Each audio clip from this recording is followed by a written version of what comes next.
Hi, welcome back. My name is Makhetha Moshabesha from Thora Enterprises, where we do everything with power, passion, panache.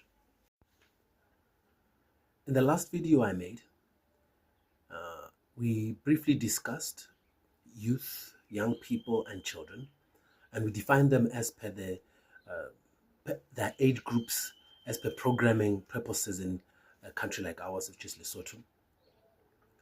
In Lesotho, young people, youth are 15 to 35, young people, adolescents are 10 to 24, and children are people who are aged below the age of 18.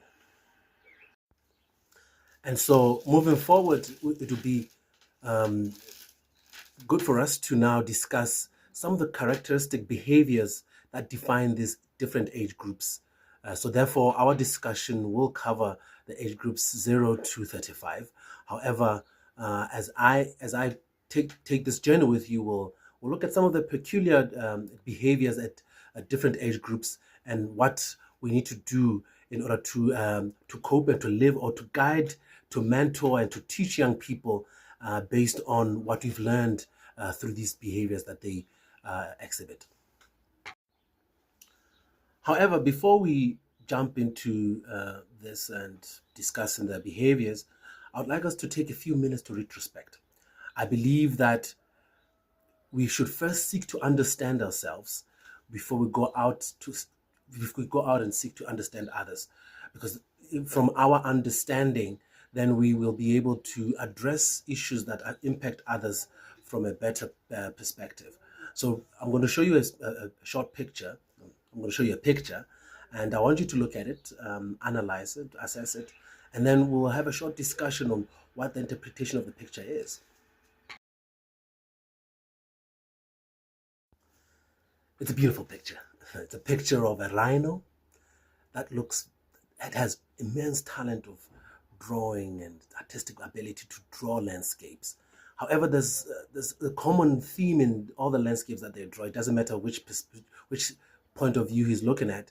All the landscapes seem to have this common theme going of a small hill-like image in those landscapes.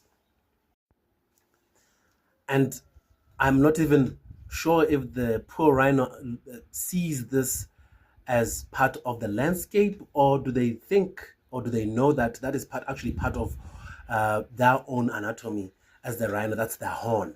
And you know, in some circles, this is what would interpret as unconscious bias, basically a point of view that we have because of the background we have, or because of the um, where we grew up, because of the race we are in, gender, because of our educational background or our economic status. So all these things impact or influence how we think, how we behave, and how we make decisions.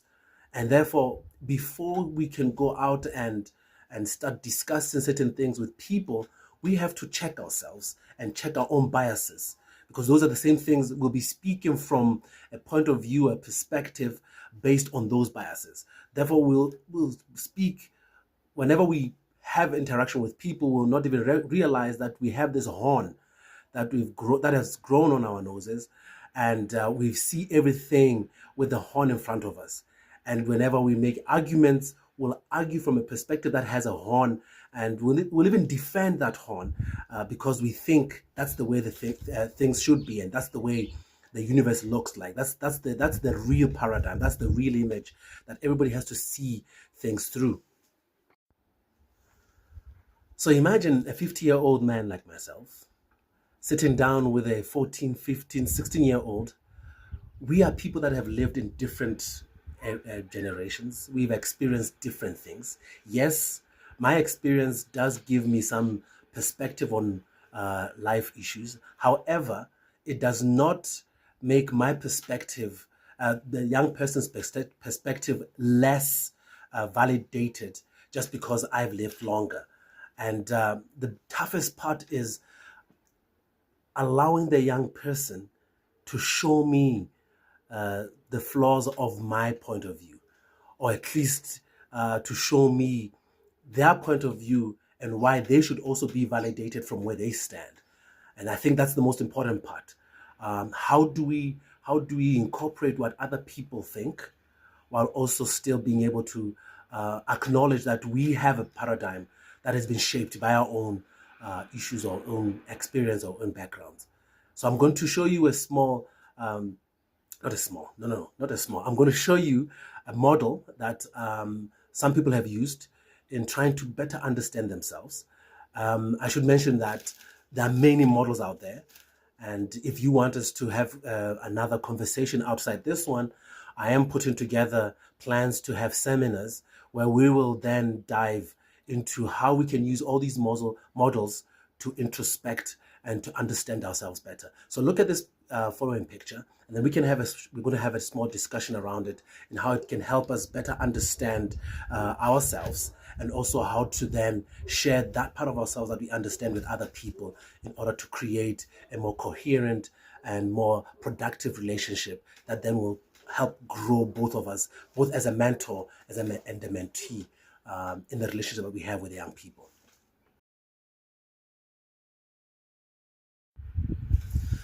So the picture is called Johari window. The Johari window has 4 panes. The first pane is things I know about myself that you know about myself. So for instance, looking at me right now, you realize that I have beard. Now you know, I know, because you're looking at me and you see it. And I also, when I look at the mirror, I see it. So it's something that we both know about me. And then another pane shows where things that I know about myself that you guys don't know about me. For instance, many people don't know that I can sing. It's an example. I can sing. I used to be in a choir and sing like Bavarod, you know. But now that I've shared it, and that's the most important part, now that I've shared that part, now you know it and I know it. Therefore, we've moved it from that window, which says some things you don't know about me that I know about myself. But we've moved it, now we've put it back into the pane or the window that says things that you and I know about me.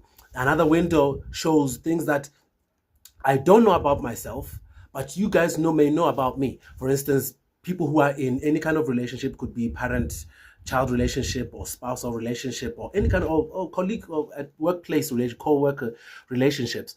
There are things that my co-workers or my spouse knows about me that I don't know about myself. For instance, in the morning when you wake up and you have a stanky breath, the only way you're going to find out that you have a stanky breath is if you get feedback from them. And you get feedback when you ask, what do you think about my breath in the morning? So that exercise helps me to understand that I need to brush my teeth in the morning when I wake up. That is the third window, the part where I ask and I'm given feedback. That now for the second window is I volunteer information so that you better understand me. So next time we need to discuss something important, then you know what I like and what would make me click so that we can be in agreement before we discuss whatever it is that we are not in agreement with.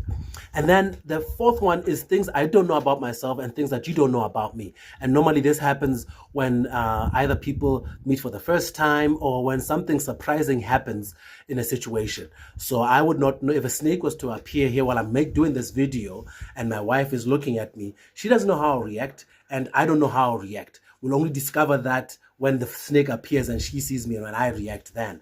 So that's very important. It's called Johari window. It's there on the internet. Anybody can look for it, and then we can have further discussions again. Just put in the comments, then we can have a separate discussion to say how do you use the Johari window to understand yourself better and also to understand others better in terms of getting that relationship going. So that's in a nutshell. That's what I wanted to discuss right now before we discuss further adolescents, young people, and children. I wanted to take us back and retrospect. What are some of the unconscious biases that we bring to any relationship? What kind of unconscious bias do you bring to your relationship as a mentor, as a teacher, as a parent, and how do you then? What kind of tools can you use to understand that you have those biases and also to identify those biases. So the tools that you use are through the Johari window, where we share in order for us to, so people can understand where we come from, and then we ask and receive feedback, so people can also feel free to share what they think of us. And remember that people will take your advice, your guidance, or anything that you give them. They'll take it in positive light if they feel they can also contribute something to your life. So this even happens with young people. Them feeling that there's something they can contribute in your life will then open them up to understanding that everything you're doing and you're guiding them, anything that you're guiding them through is for their own good. Thank you again for the time that you've given me, and I hope we meet again. And as I said, we are putting together some kind of a package for us to discuss at a seminar, in a seminar kind of setup, and I'll be inviting you to join me in that seminar, so that discussion becomes interactive, and it will hopefully help you as much as some of the things that I've learned in life have helped me through the way, as a mentor, as a teacher, as a parent. Again, Makhetha Moshabesha here from Thora Enterprises, where we do everything with power, passion, panache.